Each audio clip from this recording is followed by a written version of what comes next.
Power and peace. Power and peace. Power and peace. Power and peace to everybody. We are back live at you, the Black Liberation Movement / EGPGC, Elder Geronimo Platt Gun Club, Mississippi. Back with our edition of the Black Liberation Movement podcast, generally held on Thursday nights at 7 o'clock. We've been missing everybody. For the last few months, we have not been broadcasting. So we wanted to come back tonight to bring a bit of a broadcast tonight to bring ourselves back to relevance, bring ourselves back to our consciousness tonight, put the Black Liberation Movement front and center again in our minds, and bring back the perspective of Black liberation. So again, I want to say power and peace to our people. I want to say Salam Alaikum. I want to say Hotep. I want to say Habari Ghani. I want to say free the land to everybody that's tuning in tonight. Like I said, we're going to do another. It's pretty much like a test run because we just coming back again uh, after some months off. But we ready to get this thing in full throttle. As y'all can see, we have with us one of my favorite brothers in the whole wide world. You know, we have Brother Lieutenant Malik Haynes with us tonight, all the way from Greenville, Mississippi. He's always gonna bring us interesting perspective. It's a brother that I come to respect and love tremendously in this fight. You learn as a warrior of Black liberation, fighting and struggling. You learn to value the warriors, and every now and then you run across real warrior. And my brother Malik Hayes is that indeed. I'd like to thank everybody that's tuning in. We're going to ask you to share this broadcast. I see comrades Valerie Smith. I see comrade Mary Townsend. Powerful two ladies on the front line with the Black Liberation Movement and the EGPGC. Thank y'all for tuning in. We want to ask you to share this broadcast. Again, how you feeling today, Brother Malik? Oh, I'm feeling good, brother. I'm feeling good. How about yourself? I'm good, brother. Yeah. So I know I caught you at short notice, but I wanted to bring you on this broadcast tonight because I wanted to talk about a few things as we begin to calibrate ourselves, you know, to get ready for the fiscal year 2023 and the liberation fight. So brace yourself tonight. Get your notes ready, brother, because we want to talk about Black liberation. Black liberation. Is it relevant or not? That's the topic for tonight. Black liberation. Is it relevant or not? Black liberation. What is black liberation? You know, that's a term that has escaped our conversations. You know, with me being out there uh on many occasions, many platforms, many events, it's very rare, Brother Malik, that we actually hear these two words, black liberation.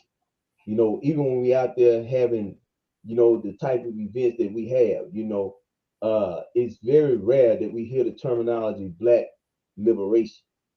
And it becomes more and more uh, relevant to me. It becomes more and more clear to me, I should say, that we consciously avoid the term black liberation.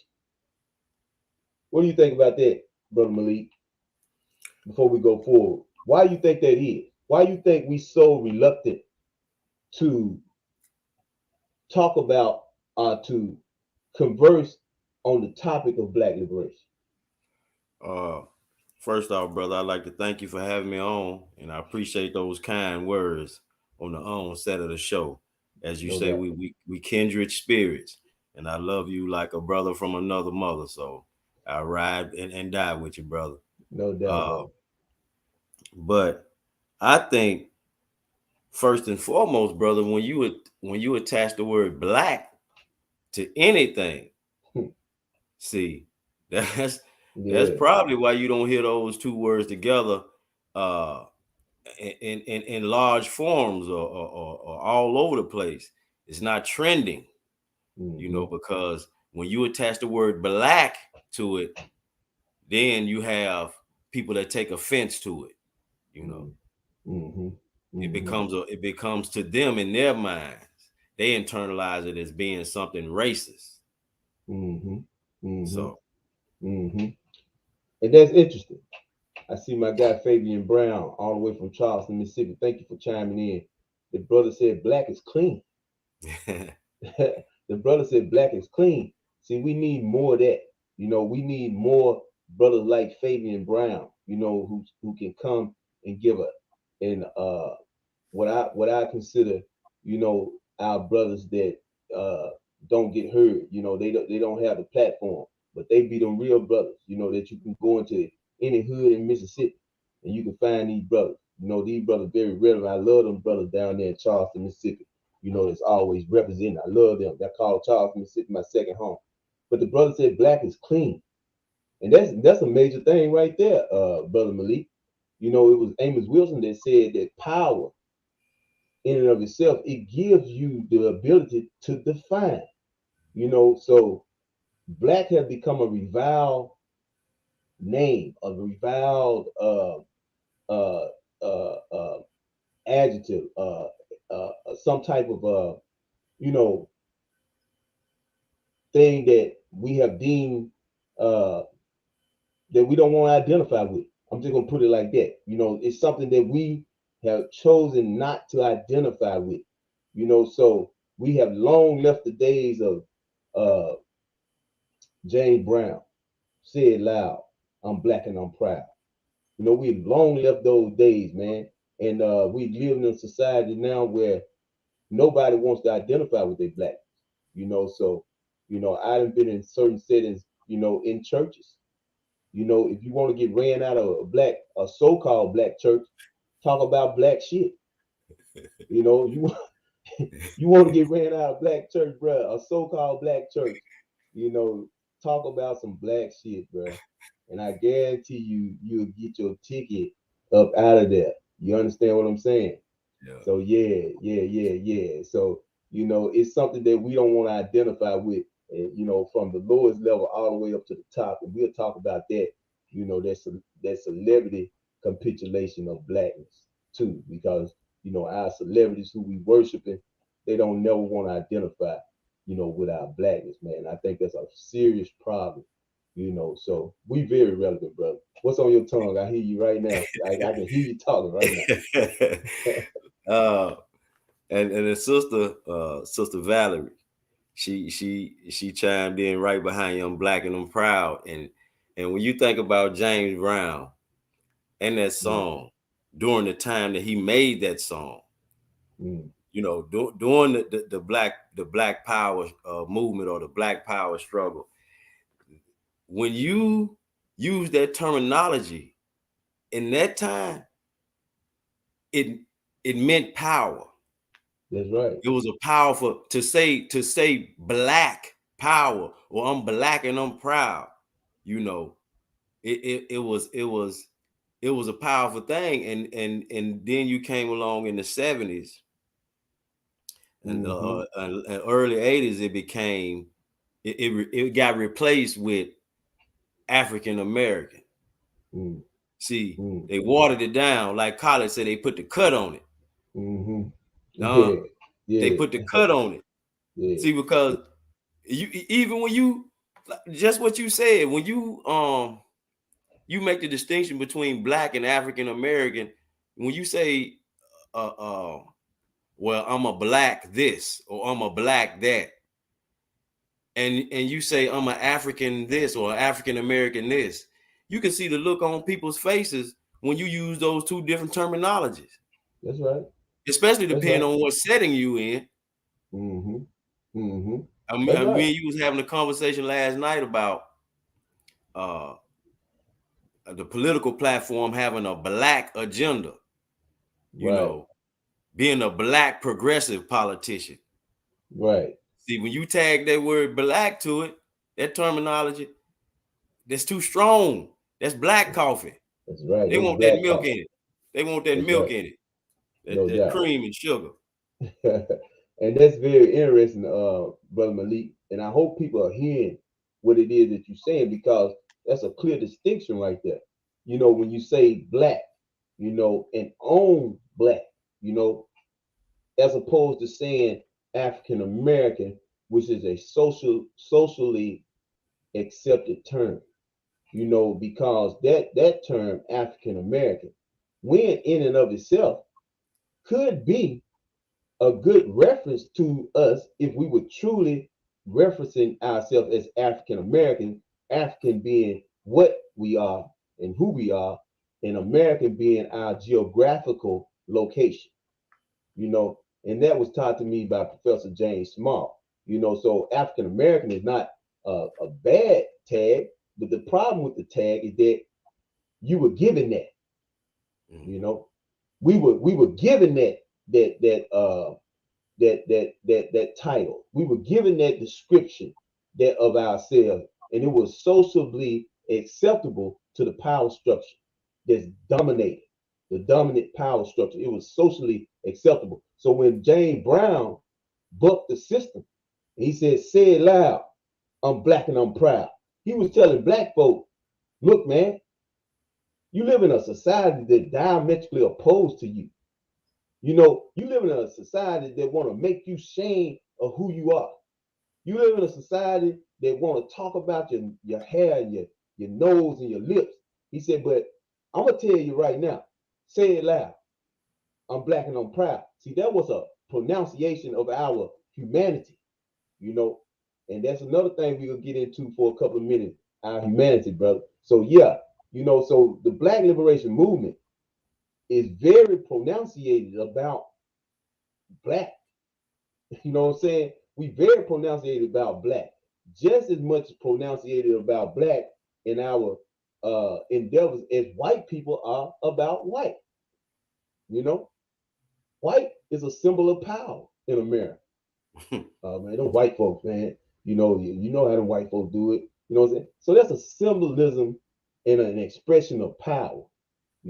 So we have to organize around creating power around our blackness. And the first thing we have to do is identify with it, on all levels. You know what I'm saying?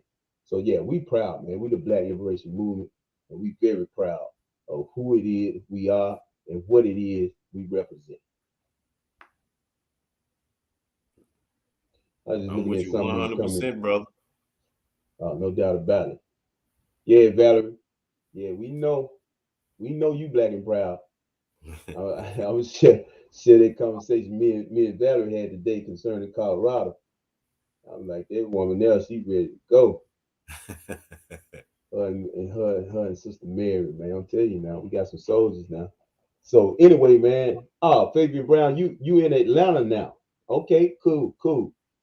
He said Atlanta predominantly black. Yeah, Atlanta is predominantly black. It's predominantly black, and we need to watch how we govern Atlanta. Atlanta is one of them key cities, that Claude Anderson talked about. And see, that's another thing we need to do too, Brother Malik.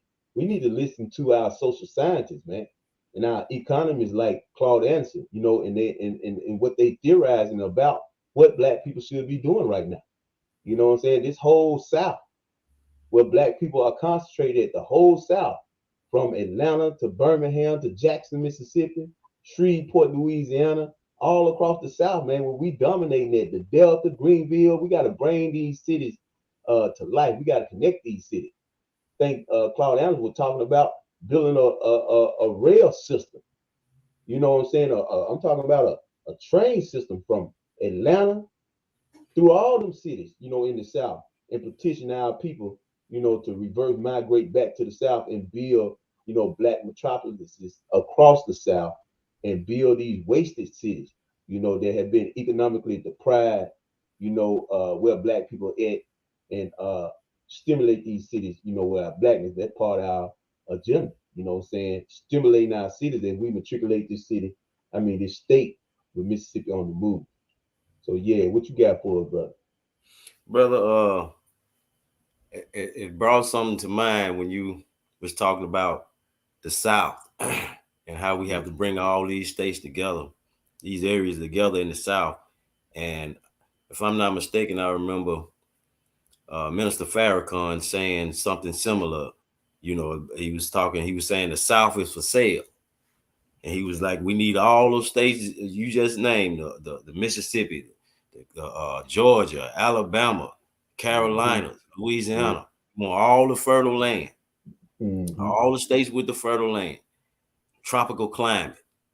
And something resonated with me when you was making that connection of all those states. Now, could you picture something like what the Republicans was predicting during the election? Could you picture a black wave? They was talking about the red wave, a black Mm-hmm. wave clean from East Texas all the way across to the Carolinas. Mm-hmm. And the thing Mm-hmm. about it is, to be honest with you, that's really not hard to do, being that we the people that's in this country, for the experiences that we've had. The people in the South have had the most similar experiences in those states that you just named. Mm-hmm. See, Mm-hmm. very little diversity in the South. Mm-hmm. Mm-hmm. Very little culture outside of what you have seen in the South for the last 300 years, Mm-hmm. 250, 300 years. Mm. Right. So Right. Southern people are very closely connected. Mm-hmm. And to me, that shouldn't be a hard uh, task to pull off, to connect these states to where we can start building and networking, Mm-hmm. farming. Mm-hmm. Yeah, and you're right. And see, that right there is so powerful. You know what I'm saying? It's so powerful of a concept. That's why we have taken that concept on, as the Black Liberation Movement and the civic campaign, the political campaign, the educational campaign. We have taken that idea, what you expressing right now, on, and it is not a a frivolous idea. This is a very very intelligent concept that many great leaders have already projected this. This has been their perspective. There go our big brother General Nick Bezel right there. How Send, big brother send Nick?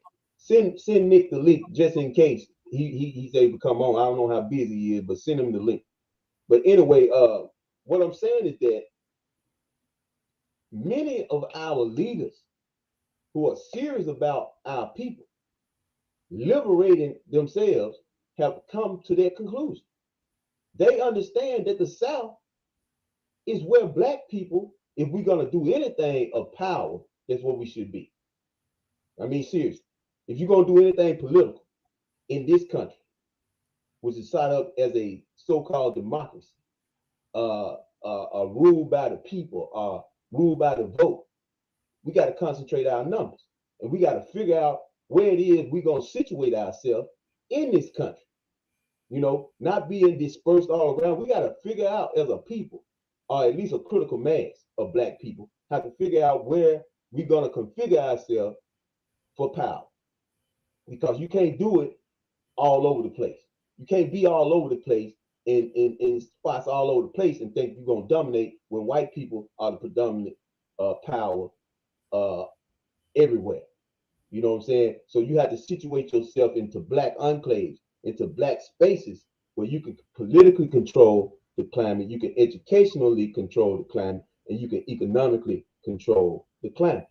You know what I'm saying? So when we talk about, you'll hear me talk about a lot, out on the platforms of reverse migration. Uh, what is meant by the term reverse migration. That's just basically petitioning our brothers and sisters across the diaspora to understand the inherent value of repositioning ourselves for power. But that's something that we can be that can clearly be done. And what you're saying, it seems like it's easy. Well, the concept and the idea really is easy, but it's the PA, it's the practical application, you know, and that's where we at now. We operate in this so-called conscious community and consciousness for the last 10, 20 years, and I watched it because I've been dealing in this arena for this long. I watched consciousness go start at knowledge and information. That's what we think consciousness is. But see, James Small taught me better. He said consciousness is not just what you know, it's ultimately revealed in what you do. You know, so black people have to be doing something now to register ourselves as conscious. You used to say, you can read so many books and he got a lot of knowledge, but what did that produce? Have you produced a reality, for your people that express that you are a conscious human being, or we are a conscious people? So yeah, so that whole concept of buying the South, determining what demographic we're gonna settle for ourselves. If we're gonna stay here and if we're gonna really have power, we're gonna have to figure out how to politically configure ourselves. Mm. Yeah, I was just looking at comment. Okay, yeah, but that's a real assertion for black people, and we gotta have a real determination, Lieutenant. We gotta have a real determination. What are we gonna do? What are we gonna do? As a people, you know, what are we gonna do as a people? Something, and I always tend to get revelation from a building session. Somebody, dropping some science, some knowledge, some jewels on me. It always tend to sharpen me and bring that vision fine tuned in. Mm, And you were saying about concentrating ourselves in areas where we can control the economics, the education, you know, uh, and it my mind just went to the cities, the larger cities, the major cities in this country, and you have enclaves of different races of people. Say for instance, you go to a city, they got Chinatown. They used to have a Jewtown in Chicago. You got a little Italy. Those are the enclaves. They go to these cities and they concentrate themselves. They don't be scattered all over that city. They mm-hmm, concentrate themselves in a certain section of town because they know it's more like what Big Mama said on Soul Food. See, you take that hand and make that fist, you strike a mm-hmm, mighty blow. And that's mm-hmm, what they do. That's mm-hmm, how they and that's the thing. We at some point in our struggle start to do the reverse. We were doing it at one time. Yeah, the mob and stuff was trying to ride down on us, the KKK and different people. We had our barriers, but we stuck together and we kept doing that until at a point, I guess, in our thinking, to where we felt like, oh, well, it's better to have something just me and my family than to try to build something with the people. And I mm-hmm, get less press about it from the opposition. mm, right, So something right, happened in our thinking to where we stopped doing that. These enclaves that you was just making a point about, mm-hmm, and but mm-hmm, other races of people, they still do it, kept doing it. mm-hmm. Now we scattered all out, like you said. Yeah. So exactly. So what we saying here, and just to be clear, to the people that's listening on, black liberation will not be ascertained without the assertion of power, without us gaining power. Now, at one point in time, I think we actually knew what power was, but now I think we have traded in power, the acquisition of power for participation into a system. We can kind of trade that in. Now what we're trying to do, we not, as a collective, we not trying to gain power for black people. We don't even identify for the most part with blackness. We don't have a collective idea or a collective agenda. So what we have reverted to now is what we call rugged individualism. Where I'm gonna get the bag. You know what I'm saying? And most of the time in this type of societal structure that America is, you know, it's a whole system of exploitation. Somebody had to exploit somebody in a capitalist system. Somebody got to be exploited. You got to have a top rail and you got to have a bottom rail. In a capitalistic system, you got to have a top rail and a bottom rail. This ain't communism. This ain't socialism. It's capitalism. So if we would look at it historically, we'll understand how it works. So if black people gonna exploit anybody in the American system, who you think it's gonna be? It's gonna be other black people. Other black people. You know what I'm saying? It's gonna be other black people. So now we basically have reverted to participation. We want to participate in the system. So then that's where we get the capitulated black leadership, what I'm saying, in politics. I heard Umar made a great analysis one time. He said, black politicians that gain power in black communities just become white politicians in black skin. Because we just mimic what white politicians do.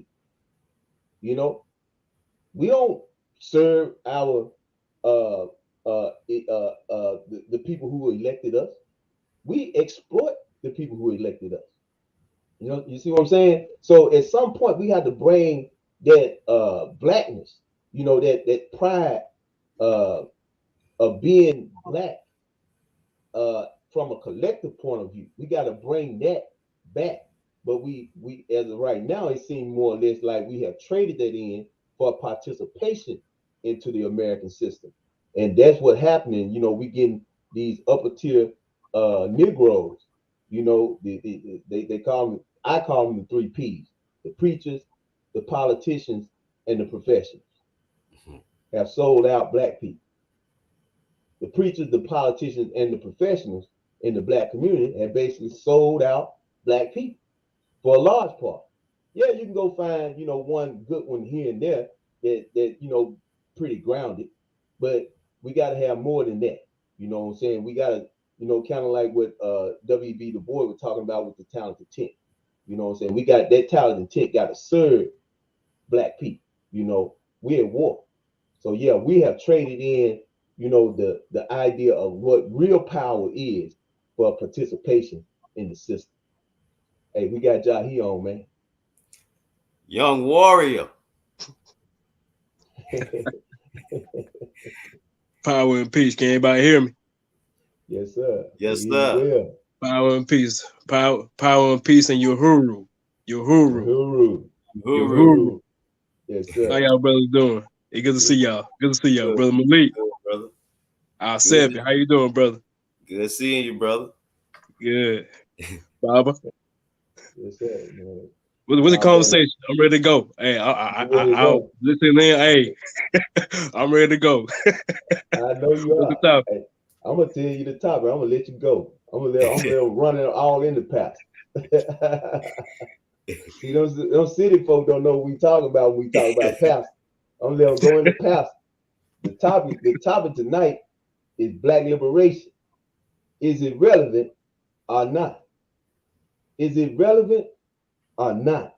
We acting like it's irrelevant. I remember that used to be a whole conversation, and it wasn't long ago. It used to be a whole conversation. When we talk about black liberation, we talk about the tenets of black liberation, black people aspiring to do things. I remember when we were breaking ground, we was talking about no culture without agriculture. We were talking about unapologetically black. Where did that go? Where did that go? We trending, man. We trending every day is a different hashtag, and there we go. We gone.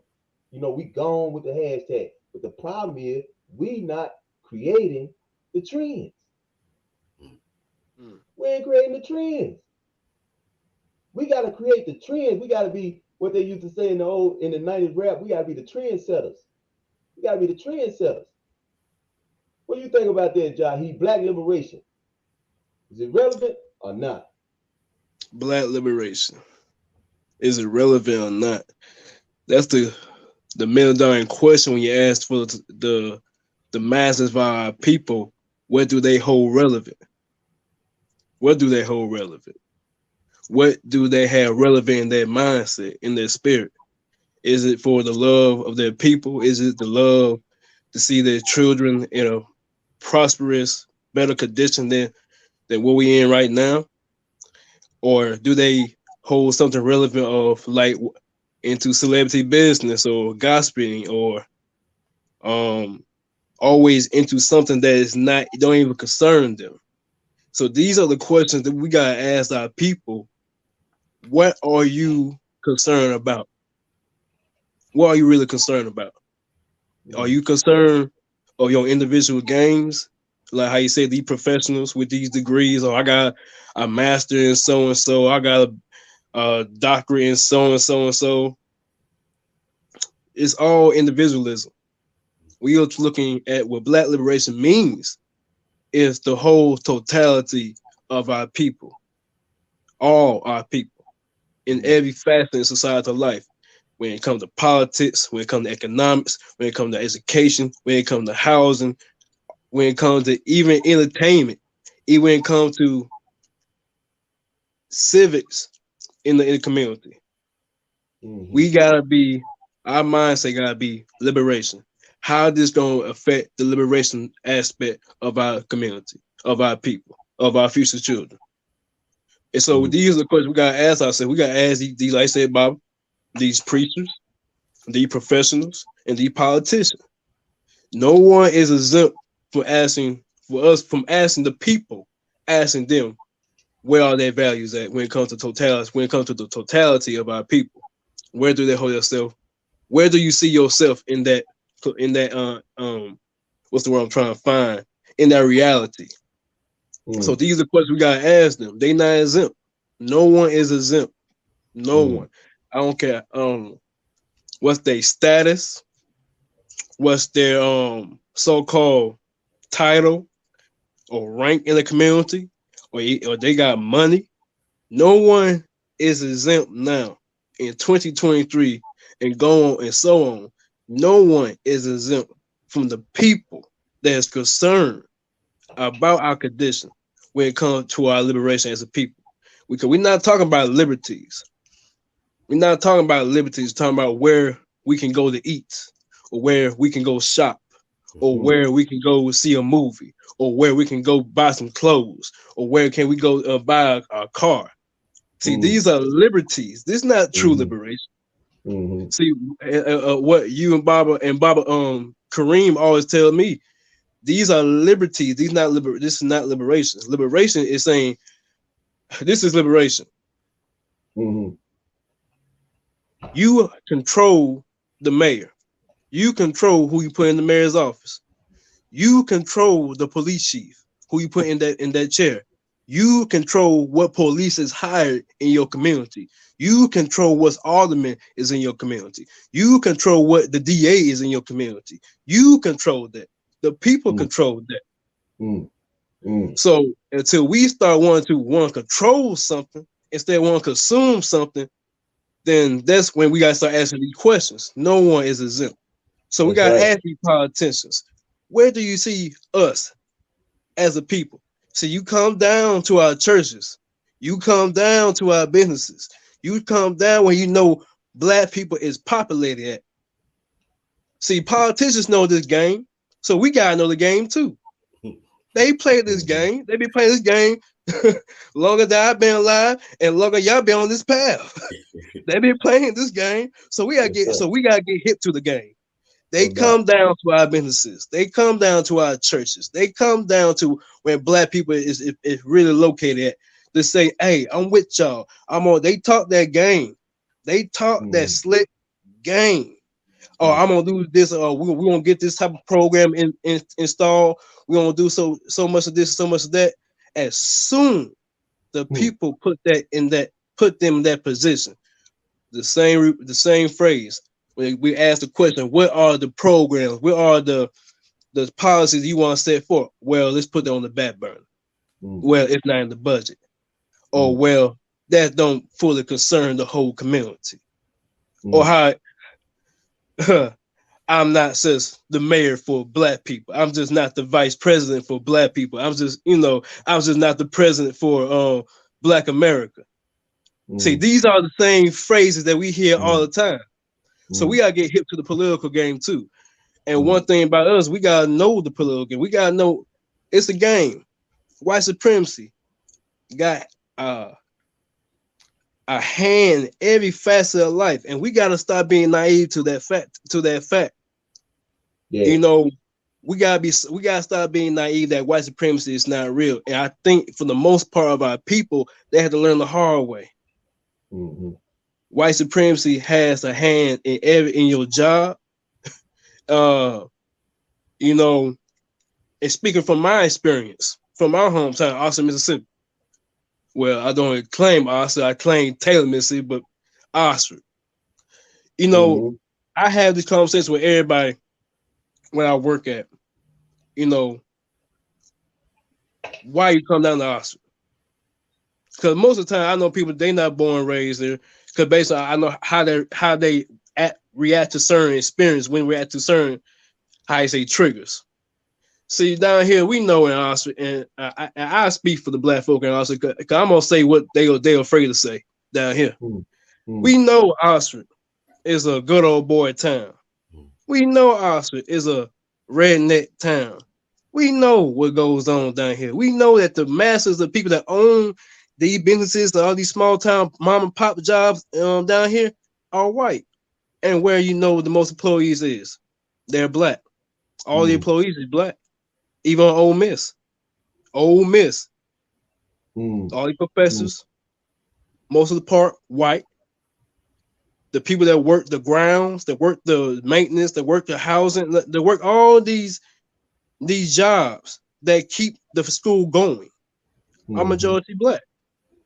Mm-hmm. So down here, it's a. I hate to say it, but down here you gotta almost lower yourself with these white folks down in Oxford. You gotta lower yourself, Mm-hmm. and that's coming from being born and raised here. So white supremacy has a hand in everything. We should gotta be stop being naive to the fact Mm-hmm. and stop being Mm-hmm. so shocked when it happens to you. Oh, Do you think? yes, sir. Let me ask you this, Jahi. You said being naive. Do you think we naive as much as we are just willing to participate? Mm, Do you think them people? I mean, just think about them people because that's really a microcosm of a lot of city townships across Mississippi, not just Mississippi either. See, right. one thing I don't like doing is casting Mississippi in this dark light all the time, for Yes, sir. black people. Because at Yes, sir. the end of the day, Mississippi is a haven for black people if we can reverse the mindset. Yes, One of sir. my great, I still consider him a great brother, when he was operating in our capacity. Uh, the brother shared with me one thing when he came to Coldwater, Mississippi, Professor Carl Tone Jones, for the first time when he came to Coldwater, Mississippi, to the first annual Black Liberation Movement Building Power Summit. And I had caught that brother doing something called On the Porch with Carl Tone Jones. And he was entertaining young people in the community and he was talking about issues within the uh, Philly, in the greater Philly area. And when I got that brother down here, because we were looking at people like Umar Johnson, David Banner, these people were putting a stiff price tag on their person and them coming to events. And I took great exception to people like David Banner, who I was asking to come back to his home state. And if you are already talking about, see, that's what I'm talking about, this capital exploitation. That shit take place in the conscious community. Okay? Right. That should take place in the conscious community. I don't cut none of these motherfuckers no slack.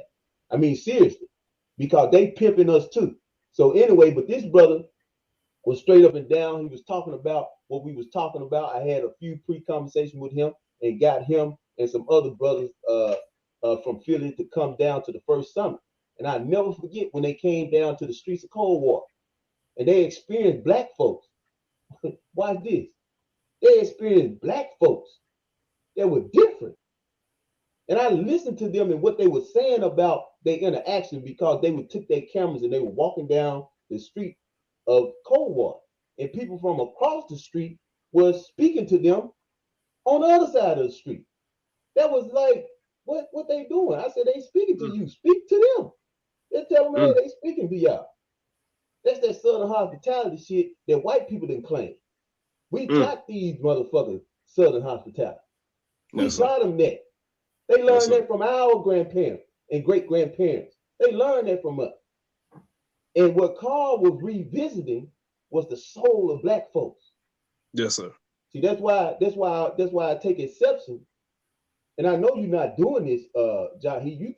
You telling us what we and those sentiments resonate loudly. You know, these capitulated, assimilated black people. I'm just wondering, are they just not willing participants now? Do we just not accept the inferiority complex? Do we think that that's where we fit in to this society?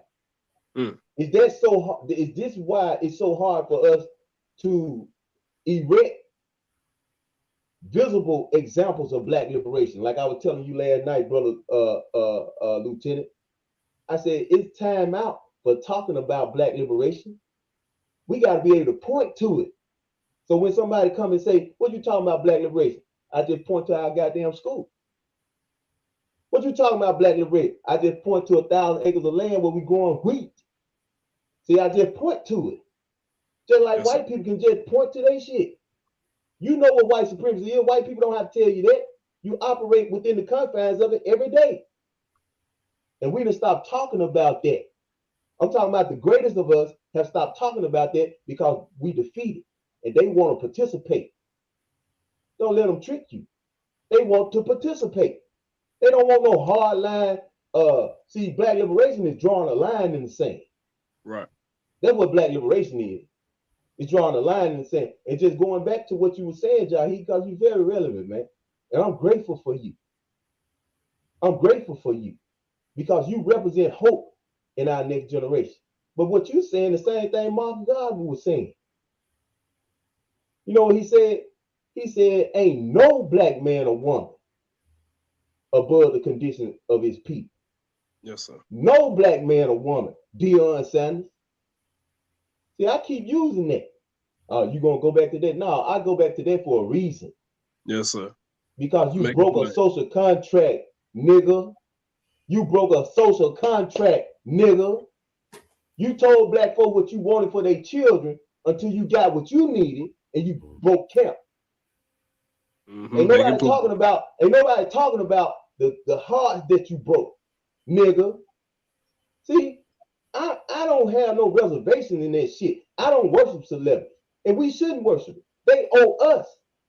Deion Sanders would be shit if he went black. He couldn't run that fast. He couldn't catch no balls like that. If he went black, he don't owe them nothing. What you mean he don't owe us nothing? What kind of evaluation you doing? Are you doing a critical evaluation? Because a critical evaluation suggests that you owe black people everything. You owe us everything. All of our celebrities, from the singers to the rappers to the sports people, they owe us everything. Yes, sir. Because you black. You couldn't do that shit if you went black. See, that's how plain that shit is. But we want to super sensationalize it. And since we live in a capitalist society, you can shit on black people in Jackson, Mississippi and go 180 degrees against your conviction that you told black people and go out here to Colorado, where we'll be going soon to exercise black liberation. But you then abandon black people in your social contract, Deion Sanders. What is a social contract, Lumumba? A social contract, the same damn thing you do when you get married. The legal thing that you do when you get married is say, hey, look, we married, and then on all our documentation, you know, we legal. And if I decide to divorce you, I'm gonna get a prenup and all this right here, and I get my money, you keep your money. See, that's the legal shit. I said a social contract. So what's the social part of marriage? The social contract in marriage is for better or for worse, Yes, till sir. death do us part. See, that's the part we don't deal with no more. And see, that's the part, the moral part of it. See, in America, we don't have to abide by the moral aspects of things. And see, when I'm talking about Deion Sanders, y'all thinking about the money. I'm thinking about the morals. Yes, You sir. understand? That's That's it. why I keep talking about it. And more people don't have my perspective. More people don't have my morals. I'm just gonna say it just like that. So you Yes, sir. can't make this evaluation on Deion Sanders because you starstruck too. You stuck on money too. You think $5 million is enough to shit on black people too. You do. I'm talking about these cousin ass niggas that were coming at us sideways. You understand what I'm saying? What y'all do? Because this is what black liberation all about. This is why I come sometimes I'm standing up there by myself. See? Because some people that stand right around us really ain't with us in morals and conviction. They ain't willing. I done had brothers tell me I'm not gonna be no martyr. Well, hell, I don't want to be one either. Right. But I'm standing on my shit. Yes, sir. Make it plain. That's what I mean. That's what I mean. Yeah, Deion Sanders, you a punk ass sellout. You sold black folks out. And we can't make that determination as black people because we ain't got no morals no more. Right. I know what you said when you came. That's right. Well, he sold $5 million. Man, the man was worth $55 million before he came to Jackson. Right. Ain't like ain't like he was broke. He Right. said it went about the money. Now it's all about the money. Right. See how soon we forget.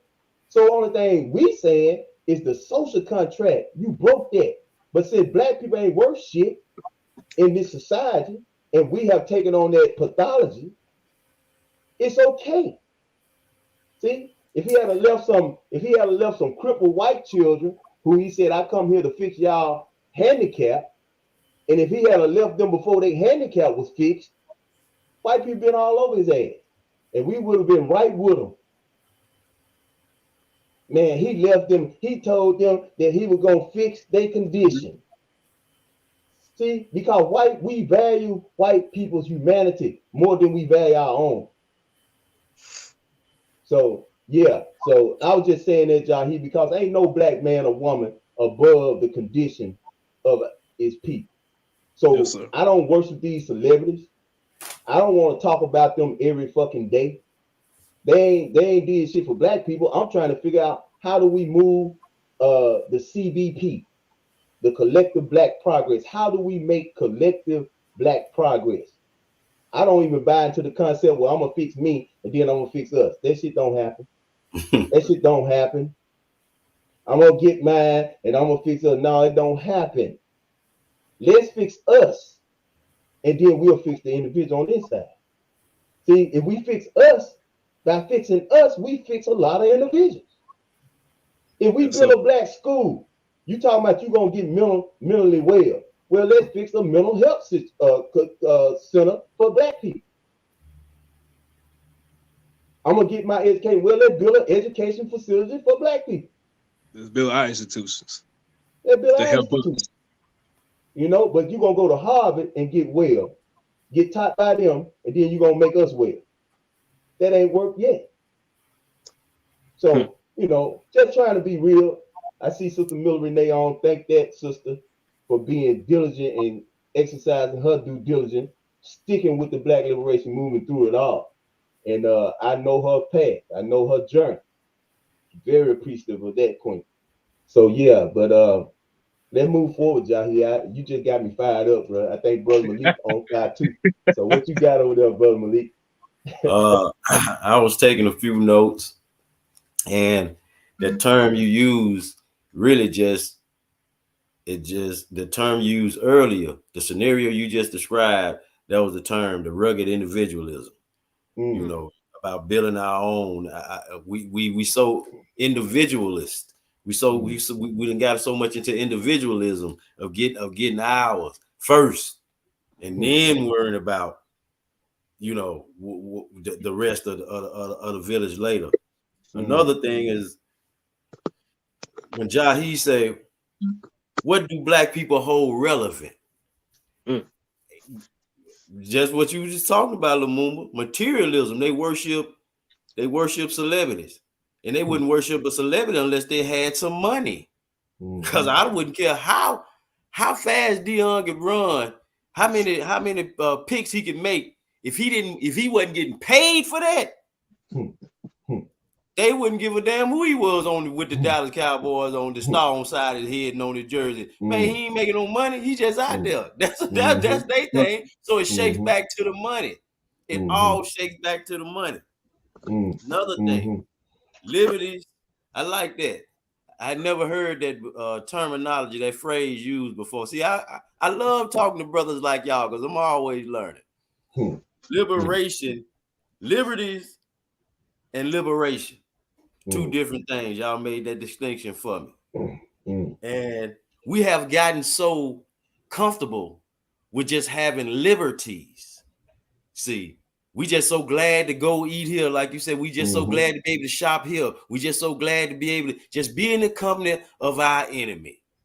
Spend our money with our enemy. We've got liberties have been equated to power and freedom to a degree. See, that's what we think our power lies and our freedom lies in being able to have liberties versus real power and freedom. That's it. See, and the politicians, the 3 P's that you named, Lumumba, the politicians, the professionals, and the preachers, and the common working class, black man and woman's eye, that politician, that preacher, and that professional represent a status class. Status class and a lot of our minds equals to money. So those 3 P's hold a element of materialism that we ascertain to have or be at some point in our lives. See, it shakes back to the money, materialism, social contract. I like that, Lumumba. Social contract, and it hit it's like an anvil fell on my head when I thought about it. I just sat here and thought on that term, social contract, and black people and the individualism, all that being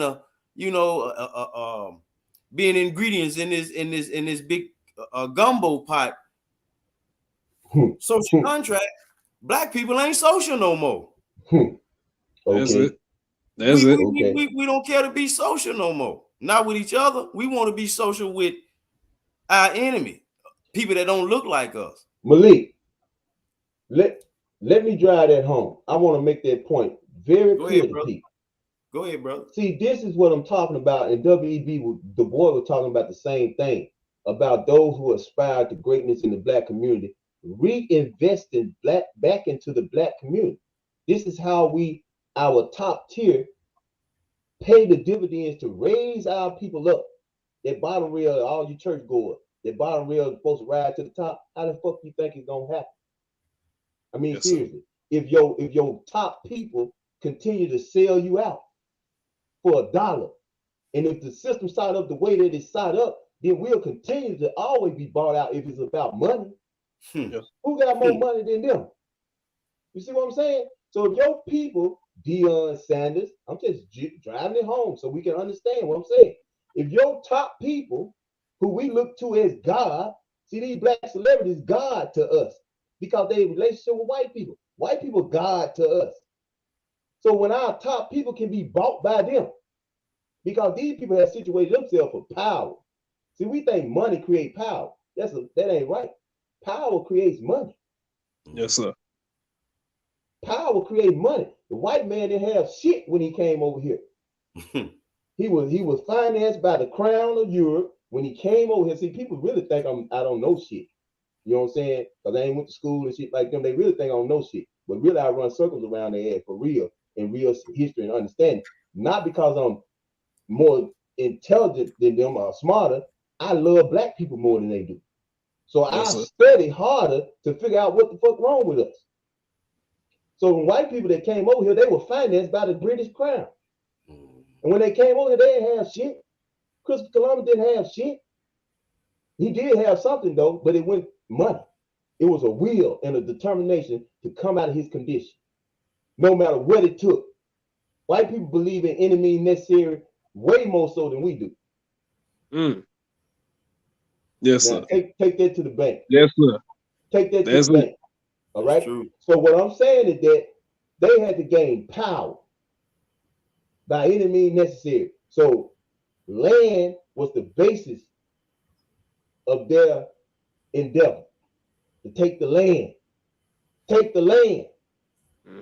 You take the land, you take the resources. So they started. I'm not going to go into the debate who indigenous, who not. I'm African. Okay. But what I'm saying, white man took all that shit. It don't matter what you call yourself, a Moor, indigenous, whatever. He took all of it. Okay? He took all of it. He didn't have no money. He had a will. And he took the things that we needed to sustain our power. See? He undergirded himself with that. And he began to build his system and his power. So what I'm talking about now, the people who we think got power because they got money, they ain't got no power. That's why come Kanye got to apologize. You see what I'm saying? That's why you ain't got no power. So when we talk about Dion broke the social contract, what I mean by the social contract is this. And the best example is marriage. If I divorce my wife, you know, and the legal aspect of it, that's the legal aspect, but the social part of it is this. You know, if I'm married and I decide to take a ride across town one day, and I go across the railroad track and I'm not listening, I turn my radio up, and my radio turned up too loud, and I don't hear the train coming, Brother Malik. And I go across the track, boom, the train hit me and knocked me off the track and knocked me unconscious, and the car catch a fire. I get burned, all kind of burns on me, and I barely made it out. Somebody got me and pulled me out just in time. I was unconscious. Now I'm burned, third-degree burns all over my body. Somebody called my wife, and my wife come to the scene, and she see the horrific accident that had happened. She see a husband that was once handsome and strong and whatever. Now he ain't so handsome. His face all messed up. Skin hanging from his body. Now, she get me to the hospital. She realized that this is how I'm going to be disfigured for life. You understand where I'm going now, don't you? Yes, sir. So now she had to make a decision. Let's go back to them vows, okay? I ain't just talking about the legal aspect. I'm talking about the social contract. You remember when you said better for worse? So you didn't know my faith gonna end up like this, did you? See, you didn't know you gonna have to help me to the bathroom, did you? You see what I'm saying? So now you decide, I can't do it. And it can be the other way too. I don't want to look at it one side. It could be your wife as opposed to your husband. You see what I'm saying? But what I'm trying to say is that the social contract, see, that's the moral aspect of it. You know, when you say it for better or for worse. See, I heard you, Dion. I heard you when you said it ain't about the money. I'm going to change the way that this game is played, we're going to level the playing field. You see what I'm saying? See, we don't go back to that kind of stuff, man. So you see all those stuff, man, that man got his money. He got his money, man. See, that's your problem, bro. That's our problem. That's our problem. But see, one thing made me happy last night. I seen my boy Kyrie. He had took a piece of tape. And I don't know who he got the contract with. You understand? He might got the contract with Nike before he came to his consciousness. You see what I'm saying? So what my boy did, my boy took the tape and he taped over the logo. I don't know what kind of shoes he got on, Adidas, Nike. He taped over the logo and he put Black Liberation. You see what I'm saying? The camera wouldn't intend to catch that. I caught it.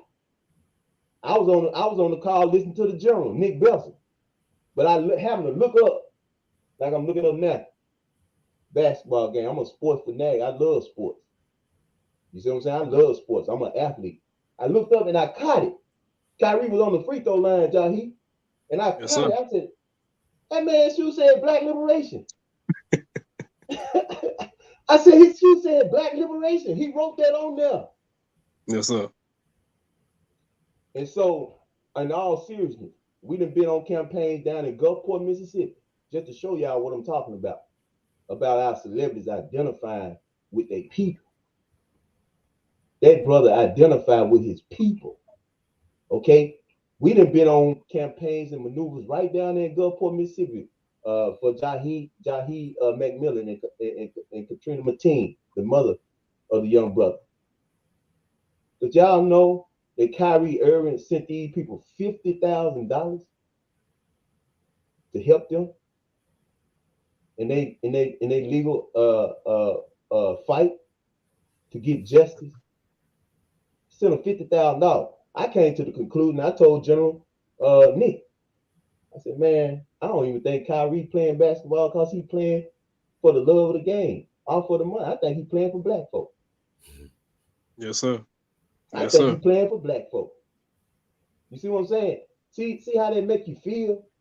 Yes, sir. See, it make me feel way better than you, Dion, who said you came to level the playing field for black folk, but you took your ass to a PWI that had, guess how many black folks on the campus? Ratio. Less than 5%. 1.8% black. I give you 5. 1.8%. No, these are the actual numbers. 1.8%. There ain't nobody but the athletes. Right. Nigga, you a hypocrite. Make it plain. That's it. You a hypocrite, and these Negroes copying for you because they backdoor hypocrites too. They live with us. They in the conscious community, bro. Yeah. They backdoor hypocrites too. They ain't ready for no liberation struggle. They ready to participate. They ain't ready for power. But see, the shit that we do, we gonna hash them out anyway. I told them, if you follow me, you gonna take some body blows. Your ass better not be faking. If you not following me, don't nobody follow. Ain't nobody following me. I mean, we can't that. Yes, First of sir. all, you ain't following me. I don't want nobody. Look, I'm just talking about we walking this walk of liberation. That's what I'm saying. If you think you're gonna walk this walk of liberation with me, your ass gonna take some body blows. You might end up in Colorado up here on a 1,000-acre ranch. You're gonna take some body blows. I couldn't wait to join the El Dorado Pratt Gun Club. Because see, I don't need no gun in my hand because I already know what I do. For real. For real. But if you organize this thing like what Nick Bezel got going on across this nation, it was a no-brainer for me. That shit was a no-brainer for me. El Dorado Pratt Gun Club, Mississippi representative, thank you, sir. Yes, Thank sir. you. Thank you. Yes, sir. Thank you. I love to do that. Yes, sir. Teach me. I don't know. Teach me. When we told Joe Brown, I wish y'all was up there. I said, Joe Brown, we run the El Dorado Pratt Gun Club down in Mississippi. He said, you know what you're doing? Before I can even say anything, he said, I know you don't. He said, but I'm going to teach you. I'm going to teach you. That's what Joe Brown said. He said, I'm going to teach you. I said, okay. So what I'm saying, brother, we cannot dissolve our social contract. You see what I'm saying?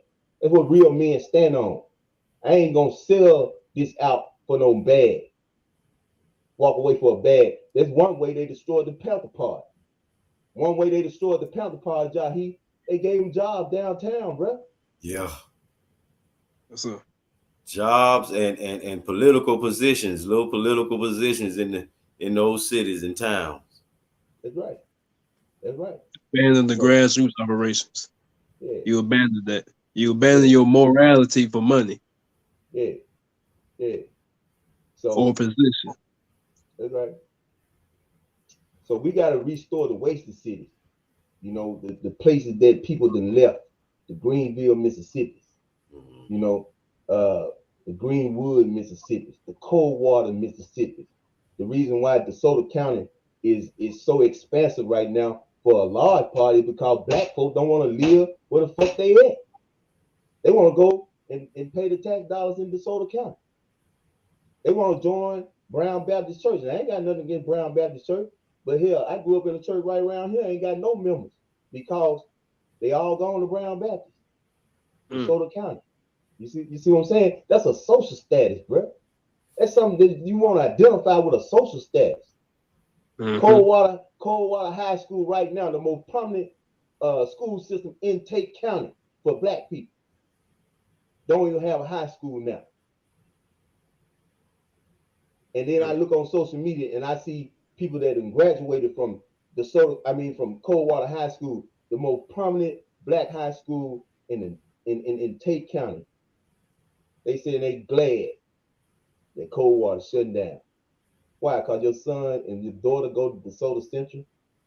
You know, you done moved on. You know what I'm saying? These people that Coldwater High School produced in that black environment were some of the most prominent people. I talked to one of them today to make sure all my legals are right for when I get these guns. My mother, Mildred LaSure. I said, check my everything I need to make sure that I'm good, because this is what we about to do. That's a Coldwater High School graduate. Yes, sir. You see what I'm saying?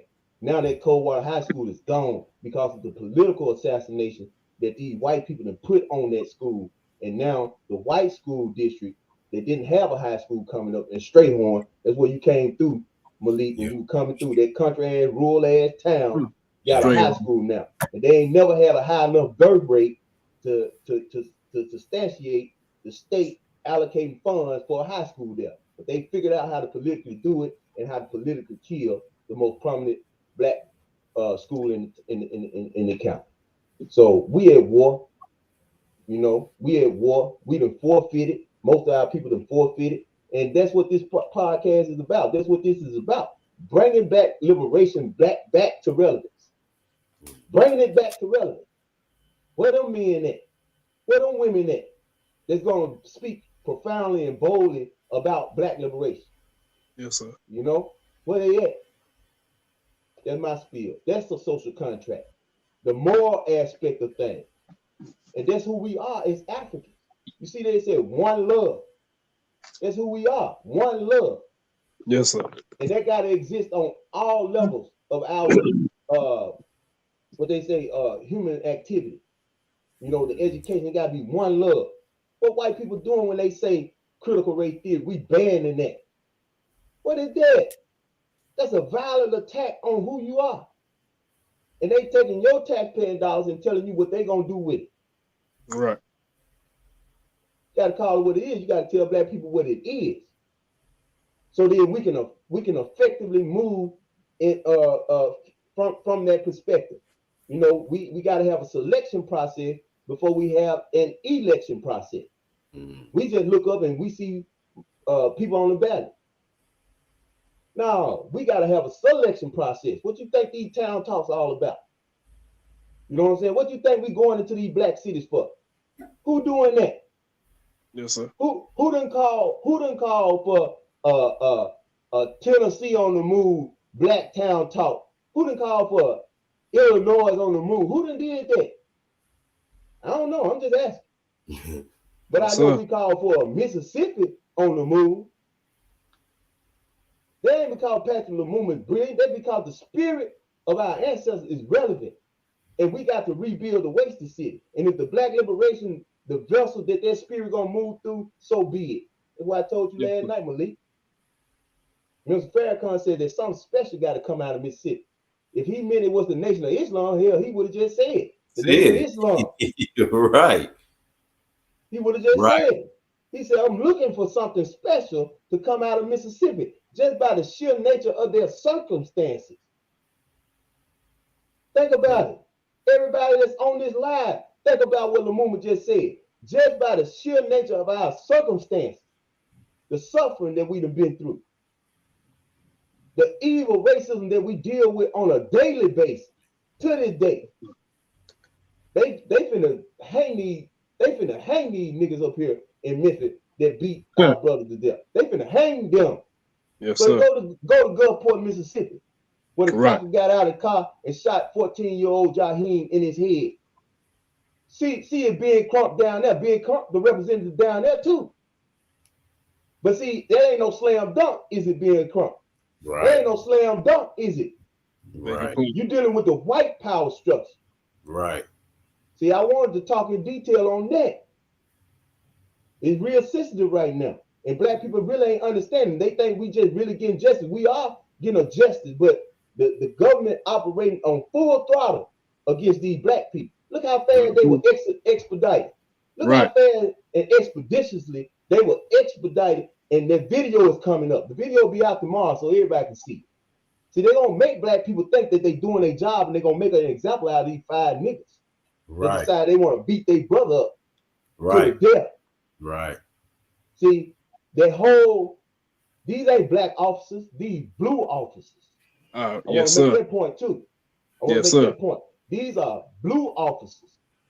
These are black officers with a white pathological mindset. They the slave patrol, just like what Nick Belson always say, the slave patrol. They got that mindset. It's a blue code. So we don't judge it by what color the officer is that perpetrating this egregious thing, because all of them blue in their mind. That's the blue code. It's a mentality of white supremacy. We judge this by who they doing it to.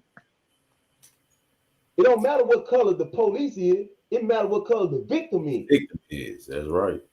Okay? It matters what color the victim is. Because all of them have the white pathological mindset.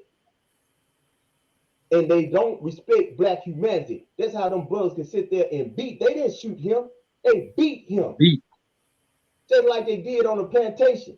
If master told you to beat them to death, you beat them to death. Just to appease master. And these niggas thought they had the full letter of the law protecting them. They done fucked up. But the point I'm trying to make, being Crump, you all up here in Memphis doing your job. You and Al Sharpton. But you got a job down there in Gulfport that you done left hanging. Why you done left hanging? Why you done left it hanging? Why you non-responsive to Jaheim Miller? Because them white boys down there is the culprits. And qualified immunity protect them with the full letter of the law, and you know the layers that you have to fight through being Crump. And you ain't up for that. You ain't got it in you. But since every politician in Memphis want to do these black men in, and they should be done in. They should be done in. They're going to be made an example of. But black people don't need to be fooled like the system working now. All right? We don't need to, because we're dealing with a situation right now. Okay? Two or three of them right now in Mississippi, where this type of expeditious law enforcement is not getting done. Right. Just want to make it relevant. Just want to make it plain. Yes, sir. Want to make it plain. These melancholy ass niggas I see, the NAACP, chomping at the bit like they some big organization now. Can't catch their ass down here in Gulfport. No representative down in Gulfport. It's cool though. But that's all I'm saying, brother. I went off on a long rant right then. Oh no, Bob. That's all I'm saying. The social contract. Yes, sir. The social contract, brother. The social contract. The moral part of it. See, that's the part where them niggas say, man, I ain't with that shit. Well, you a weak ass nigga, you know. And I know that. And I keep my distance from you niggas. For real. You a weak ass nigga. You know, because if all you want is the bad, then you capable of doing some shit to me. Exactly. Right. All you want is the bad, you capable of doing something to me and mine. And that's what we do.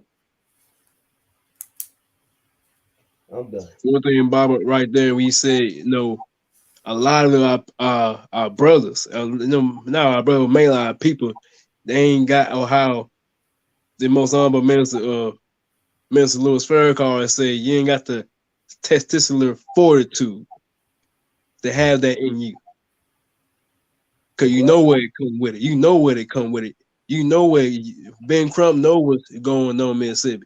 He know he in the belly of the beast. He in the belly, not the belly, in the bowels. How you Baba Kareem said, the bowels of the beast, the bowels of white supremacy.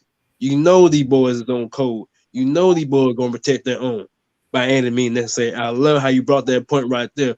White folk understand ain't by any means necessary they're our own people because they own code. They understand the social contract of their whiteness is protect white, invest in white, protect white. They know That's that. right.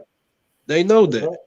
So That's with right. Ben Crump, understand, okay, it's easy to go to Memphis when he don't even call them brothers. When they understand when he go to Memphis and he for how you say slave patrols, beat our brother to death, beat our brother to death. And these white folk in Memphis don't, like I said, gonna hang them by the nails, by their own toenails to prove a point. Y'all, it's almost sad. It's almost sad, but it ain't sad. It's like basically they showing these black cops, y'all not us. Stay in line. Y'all not us. So I guess they ain't blue lives matter now. I guess they They ain't hung him blue out now. there. They hung him I out guess there. they ain't blue now. All these black cops now. I guess they ain't blue now. Yeah. So they Now, showing you where you lie. They showing you where you stand with them. You not yeah. you not protected by the shield. You not protected by that badge. What Mm-hmm. badge? Mm-hmm. What badge does that represent? Go back to the origins of the cops, slave patrols. Yeah. That's it. They showing you black folk where you stand with them. You not protected by that badge. You not. They not your brothers. They not your brothers in blue. They gonna show you where you stand. Like I said, they're gonna give you your nigga card. They're gonna give you your wake up nigga card. Excuse my phrase right there, but that's the one they gonna give you right there. They gonna show you where you stand with them. They gonna Mm-hmm. show you. Mm-hmm. Stay in your place. Y'all not us. We get to do this. And we get protected. The All moment you have y'all to do, do, yes, sir. all you have to do, and you're so right, and all people have to do is do the comparative analysis. I don't even know if there's a term, but I'm sure y'all understand the comparative analysis. Look how fast Jim Strickland came out. Hmm. Oh, look how fast the black lady uh, chief of police in Memphis come out. I done seen her be reluctant on a lot of things before she come out. She got to get permission to come out, man. Hmm. You know, she got to get permission. These people making YouTube videos. You can go on YouTube right now and get a statement made by the black lady chief of police in Memphis concerning it. And by no means, I'm not making no accommodation for these brothers. I wish we can. I wish the El Geronimo Pratt Gun Club can do a firing squad on their ass. How about that? They Just complain. just to make that clear to everybody that's listening. But what I am also saying, we work on other fronts too. We working on Jaheim McMillan. We working on the brother Rasheen down in Taylorville that they got killed down here and probably fed to the wild hog. You understand? We working on them, and we ain't getting this type of expeditious law, legal action taken. We ain't getting this. Ben Crump was down there too, but he gone because he knew that them layers of legal protection is strong, and he want to slam dunk. And this a hell of a slam dunk. This a alley oop You right at the rim. This a right at the rim. Here go a lob right here. Take this one and slam dunk it because these niggas thought that they can beat their brother to death. To death. I was just in Memphis today in some law in a law firm up there, McLaughlin Law Firm. These white folk got this damn thing barricaded, man. Me and my cousin walk up in there, goddamn white officers jump up everywhere. I'm just talking about the white legal system in Memphis. You see what I'm saying? I'm just referencing the white legal system in Memphis, how strong it is. You know what I'm saying? So these people is coughing these black folk right on up, putting them right up there. You know, like, okay, here y'all go. And it's going to give the perception that justice is being served for black people. I know it's being served in for this particular situation, but don't think that justice is being served because we dealing with some shit right down here. See, we just on this because that's what the media is on. But I got to think about Jaheim McMillan every day, every night I go to sleep. The young brother got a bullet lodged in his head, man. Unarmed. This is going on right now. So if justice serve black people, why ain't it serving us across the board? Like King said, justice is supposed to roll down like a mighty stream. But you're getting a different exemplification of how the legals work with black culprits. And so you got this white pathological mindset that derived from slavery with these slave patrols that black officers have internalized too. And if I'm not right, why haven't it been done by black officers to a white victim? Show me that case. Show me that case. If we don't have this white pathological mindset and the disrespect for black humanity. Black officer got it. And I say this too. I get tired of people saying this. It ain't that many bad cops. The bad cops do. No, it's way more bad cops than what we giving credit for. Shit. Fuck that. I don't believe that shit. It's a lot of bad cops. And if so many good cops was actually good cops, that shit couldn't happen. The bad cops couldn't do what they do what they do if it was that many good cops like we lean on to be. Then you got five right there. Now you got five right there. So having all of them black, but let's just take that equation that everybody trying to make. That is more good cop than bad. So 3 is more than 2, right? Three is more than 2, right? Yes, so sir. Just in them 5, 3 cops supposed to be able to stop the 2 bad cops, right?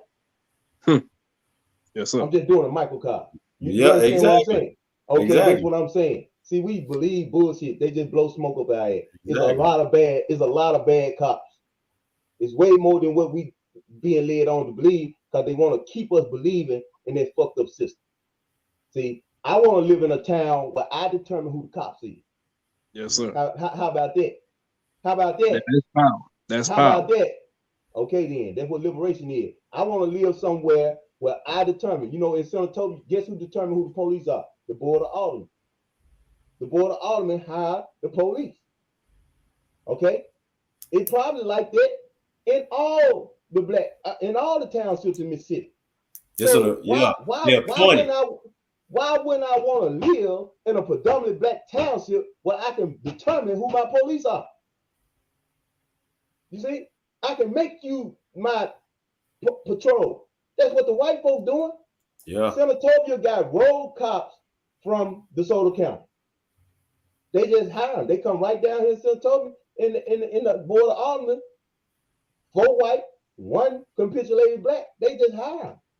So killing black folks ain't no strike against you if you a police in Mississippi or nowhere else. Oh, you killed a nigga? Yeah, that may be endearment. That may be a notch on your belt. You may get hired for doing that. How you know? You ain't on the board. Right. You ain't the majority. How you know? Right. I'm talking about the black folk who just sitting up there saying, I don't know about that little moment. You sure don't. Because you ain't on the board. You ain't making no decision. You ain't making no decision. You believe in white folk too. You think they got a humanity that they don't have too. Just like a young Stokely Carmichael told elder Martin Luther King, right down there below Batesville, Mississippi, somewhere in that mall. He said, King, he said, you seem to think these white folk got a morality that they ain't never represented to us. King didn't laugh back at him and say, oh, you wrong, you young, you don't know what you're talking about. He thought about that. And I believe King will start to turn. And he started to see things for what they were. Like Joe Brown said, Martin Luther King had a dream. That don't mean white folks had it.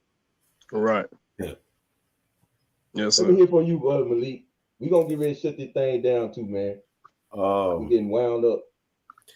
That term, that social contract. white people, as you said, they got a social contract among white people, and that's what happens when incidents like or tragedies or murders, should I say, take place, like down in Gulfport with Jaheim McMillan. It's a social contract. It's a social white contract Yes, sir. down there that protect that peckerwood that shot and killed a young brother. It's a social white contract. That's See, right. That's right. and in Memphis, as you said, now they gonna these brothers gonna get the extreme punishment, and they should. They should. But look at the, as you say, the swiftliness of it all, Mhm. because they black. And back to your point, Jahi, somebody had to give those officers an inkling that they had that protection. See, somebody had to give them some kind of inkling that it's normal to kill or torture black men on patrol, on duty. They had to have they had to have been taught that, or somebody had to have given them that on the force. They had to be with some more officers that showed them this. Yes, sir. Somebody gave them that inkling that, man, we can do this and get away with it. See, Let me ask you so this, Malik. Has society not shown them that? You understand what I'm saying? Yes, sir. See, I'm just trying to put this thing in great perspective. What you tell me the other day, Jahi, we don't have to make our people drink a dirty glass of water. Only Show us thing we clean. have to do is put a clean glass beside. The Make most this humble shit like my clear. heart. Make this shit clear, man. Yes, Society sir. has shown black police officers that the humanity of black people is not to be respected. You think them black police officers don't know about qualified immunity? You know, I was listening to the Bill Johnson show today, and I love Bill Johnson. She have great brothers and sisters on there like Maurice Spivey. You know, brothers I have been on their platform and talked about black liberation, you know, work with the sanitation departments in Memphis and stuff. Bill Johnson had great people on there. She had a black social science and psychologist on there today, and he was using terminology that wasn't really what I would use because I like being clear. I like saying white supremacy. See, they find other words to say instead of saying white supremacy. See, these are black professionals. You see what I'm Trying to saying? run away from These are black professionals. right. Even though you're on a black radio show, you still got to soften the shit up. You know what I'm saying? I like saying black liberation. You see what I'm saying? I like the shock value of that. Flying in the face of white infrastructure, flying in the minds of black folks who inculcated and indoctrinated with white supremacy. I like doing that kind of shit. See what I'm saying? But they were using this soft terminology. You see what I'm saying? They were using soft terminology, you know, to describe white pathology. Psychology was my major before I dropped out of college too. I tell y'all that. So I ain't completely ignorant of the subject matter. But they were trying to use soft terminology, but what they were really talking about was a psychopathic pathology that operates in white supremacy. And black police officers have took that mindset on when it comes to dealing with black people. Yes, sir. They don't do that with white folks. They can Right. find a crazy ass white man walking across the street disrupting traffic and everything. They wouldn't have beat him to death. They probably They would have give them helped them. thinking. They probably would have helped them cross the street. Right. You see what I'm saying? But they beat their brother to death. That's the pathology of the code of white supremacy as it worked in the social order of policing, which is nothing more than patrolling. That's what it is. It's patrolling. You protecting you protecting white interests and you policing and patrolling black. So when these brothers they went way too far, man. Did y'all know that brother was? I think they said he was 80 yards from home. He wasn't even far from home. He was right from That was home. true. I may be misquoting that, but he was within shouting distance of home. The man did exactly what George Floyd did. They're gonna release the video tomorrow.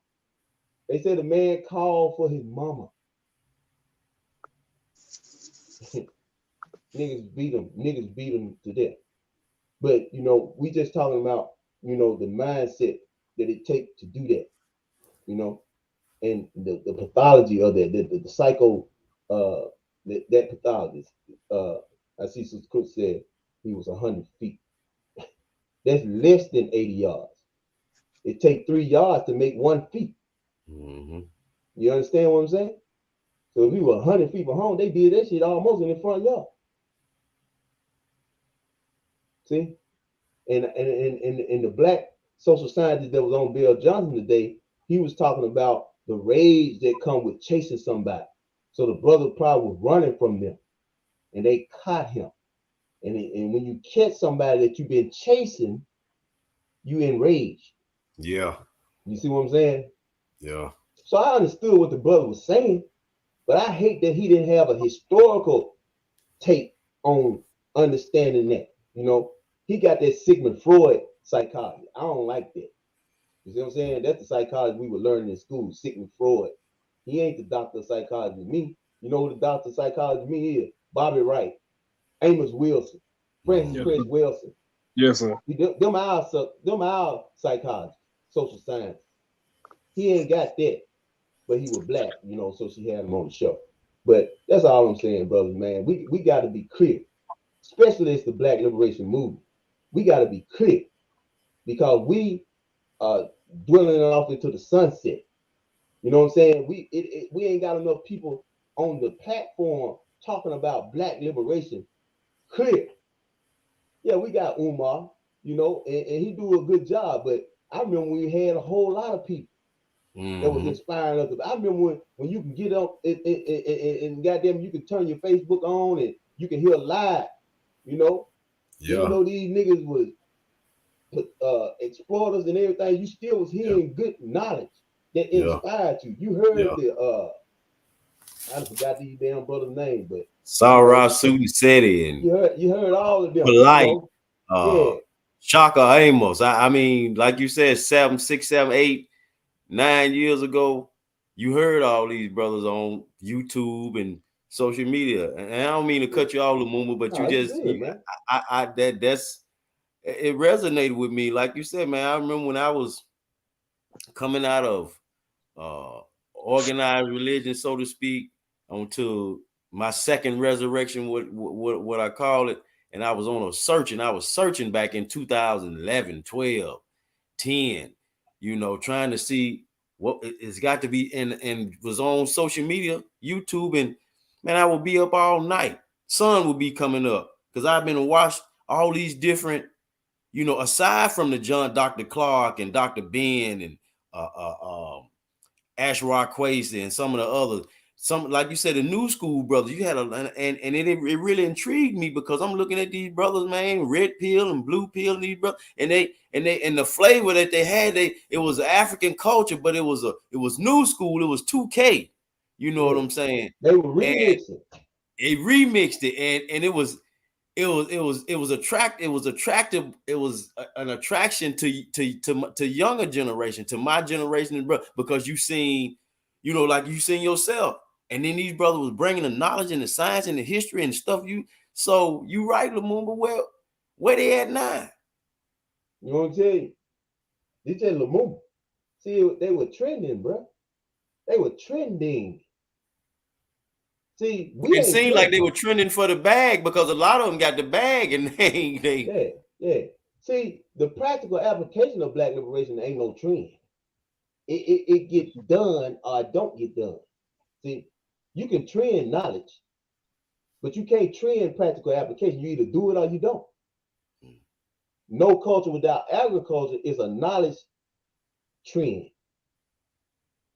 Doing it is Black liberation. You see what I'm saying? So none of them was about doing it. How many stores did they open up?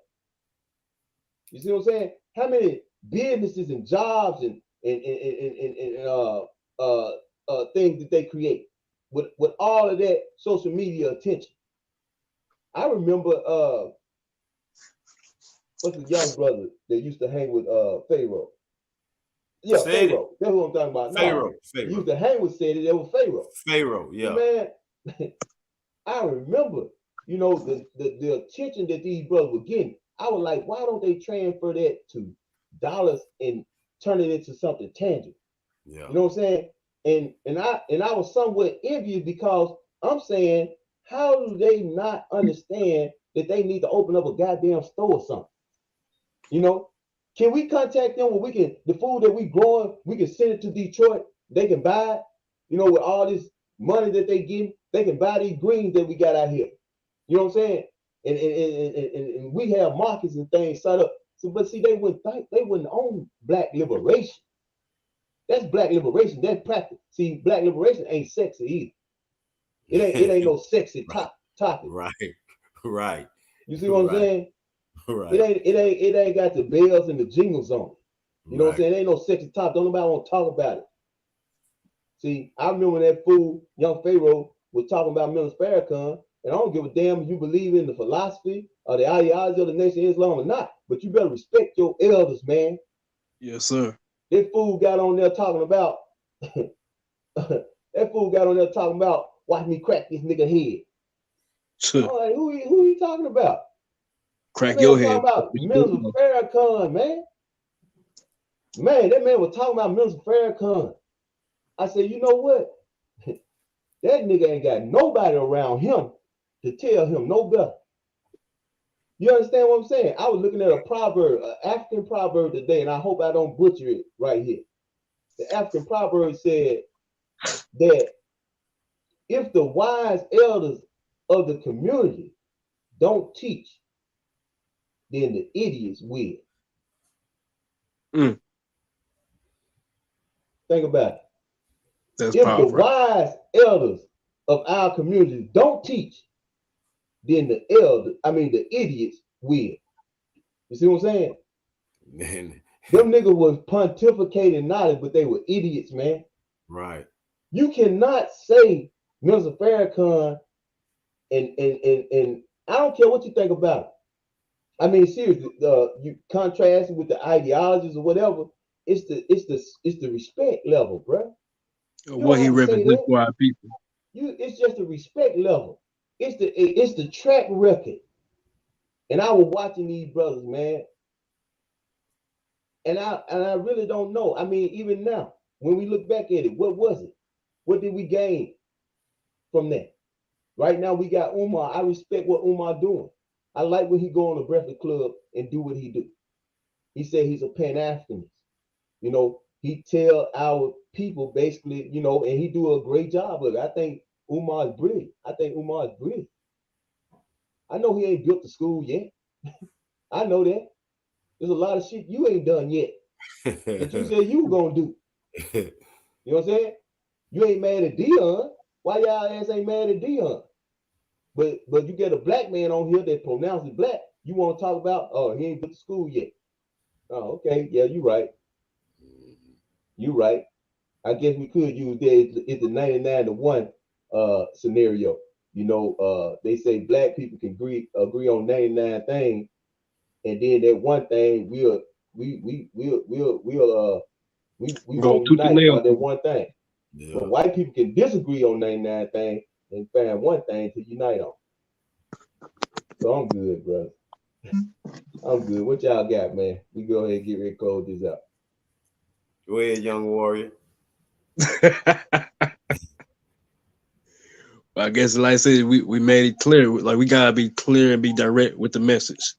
We gotta be clear. We gotta we gotta be clear and be direct when it comes to our people. The playtime's over. The playtime's over. And we gotta start. And I've been in the mindset, Baba. It's time we start exposing. We start uncovering who's with it and who ain't. I was watching the minister, a lecture of the minister one night. He was talking about, you ain't with this, you can leave, or his word, you can get the hell out. Mm-hmm. Don't mind. Mm-hmm. Just walk on out. We won't watch you Mm-hmm. switch out. You switch out. Not We switch, won't laugh. You switch not out. switch. We won't mind you Wow. switch out. So we gotta Yeah. start exposing. Are you with it or you not? Because the playtime's over. It's 2023. It don't even matter that even the year. It's time for our people. It's time for the rise of our people. It's time to Now play the yes sir. he made my Yes mind sir. go back. He made my mind go back to 1993, man. Golly. You know, hey, no, man, for real. A lot of brothers can bear witness to this too. But Mr. Farrakhan impressed upon me so strong, man. You Yes sir. know, I mean, seriously, man. I was popping VHS tape after VHS tape, man. And I heard him speak down in Jackson, Mississippi one time. They had hung these brothers down in Jackson, Mississippi, bro. And I had some partners that were going to Jackson State at the time. I graduated in 1992. So 1993, uh, I had my legal experience, and I got out of prison in 1993. Okay, and my experience in prison took me and it introduced me to Islam. My experience in life up until that point was a extensive indoctrination in the church. I was supposed to be a preacher, but all my community knew. They knew I was the next coming of Jesus Christ. You hear me? I was the next coming of Jesus Christ. Hallelujah. Praise the Lord. But Go ahead, bro. anyway, Go ahead. hey Go ahead. man, the church didn't save me from the tentacles of white supremacy. You understand? Mm. I ain't commit a crime. But they say I was smart enough to influence one. See, that's what white supremacy can do to your ass. You see what I'm saying? And so, I did my little time and I come out because I had been introduced to Islam. And one thing about the Muslim, man, they were talking about tangible stuff. They had in the back of the paper in the Muslim want. They said we want all incarcerated black men free. You understand? Under the recognizance of the Nation of Islam. I said, hell, that's me. That's me. These people want me. When it seems like don't nobody want me. You see what I'm saying? They want me. So when I got out, I need to know, is it like the aliens come to the earth? You know how the movie said the aliens come to the earth? The aliens tell, because see, if the alien come to the earth, that already mean they smarter than us. You understand what I'm saying? They done came to us. They done We found us can't in go a to them. vast universe. You can't go Right. to them. Your ass can't even hardly make it to the moon. You understand what I'm saying? They done made all the way to you. They said, take me to your leader. You little peon, take me to your leaders. We want to tell them what we come to do because we really want all y'all resources. Because you motherfuckers is really just scum. So I wanted to see the leader. I wanted to see the leader. And I seen the leader. And I seen a hell of a man. Yes When sir. I heard Mr. Farrakhan, I wouldn't follow a preacher across the street. You understand what I'm saying? I wouldn't follow a preacher across the street once I heard Mr. Farrakhan. And I heard him say in Jackson, Mississippi, when they hung the brother down there, there was a younger Minister Farrakhan in 1993, brother. It's Yeah. 2000, it's 2023 now, right? Yeah. Yes sir. Yeah, so that's how long ago that was. So what I'm saying is that he said to a panel of black preachers, he said,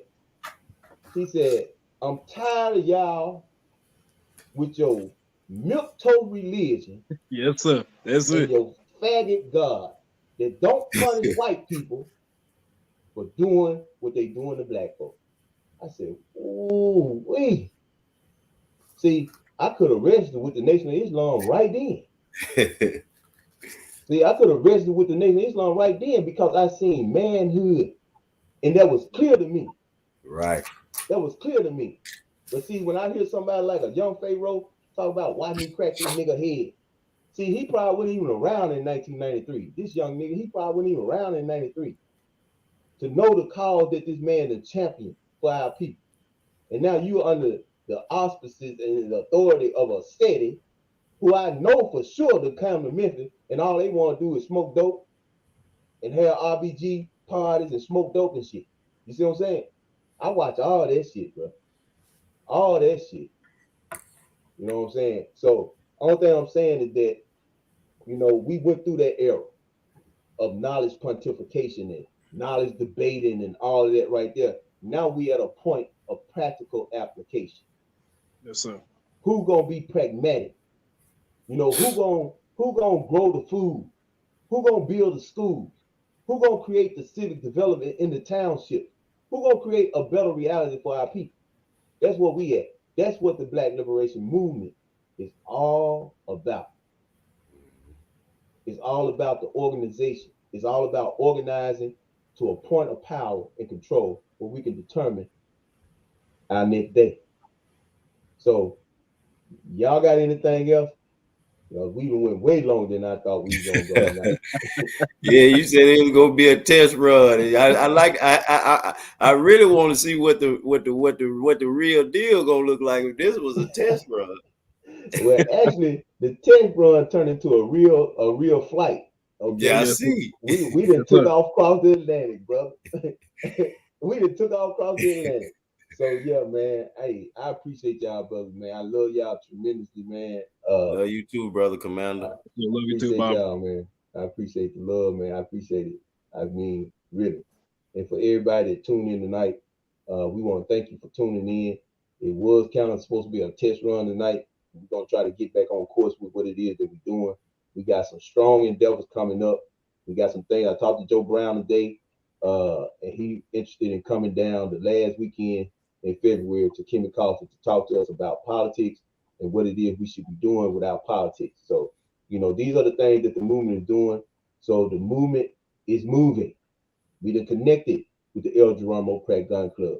We are connected with other organizations, across the nation, like Black Ops United with Brother Hawk So, Newsom, and so on and so forth. And we gonna connect Mississippi. We gonna connect Mississippi.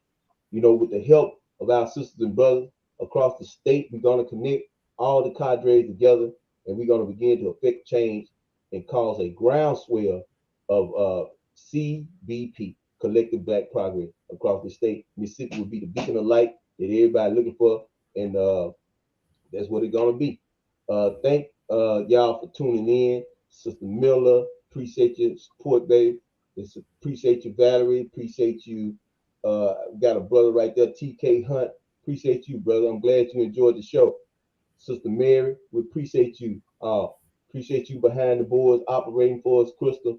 You're always there, navigating things, making sure things go good. So, to y'all two brothers, hey, look, we got a lot to do. We got a yes, lot sir. to do, man. All Yes, sir. right. So, conscious, man, get in contact with me, brother. I ain't heard from you in a minute. Good to see you, brother. Good to see you, man. I know you still doing your thing. So holler back at your brothers and sisters. That's another brother that's a member of the Black Liberation Movement, conscious.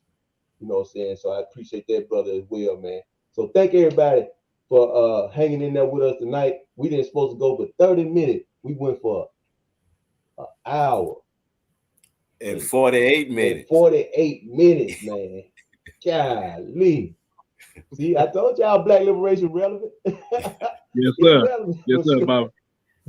But y'all good? Yes, sir, brother Malik. Yes, Love sir. you, Yes, brother. Yes, Love sir. you, brother. Love you, Love Bob. you too. Love you Commander. too, young Yes, sir. warrior. Okay, no doubt. Peace, no, power and peace. Power Power and peace. and peace. All Yes, right, sir. real Power and talk. peace. Uhuru. Uhuru.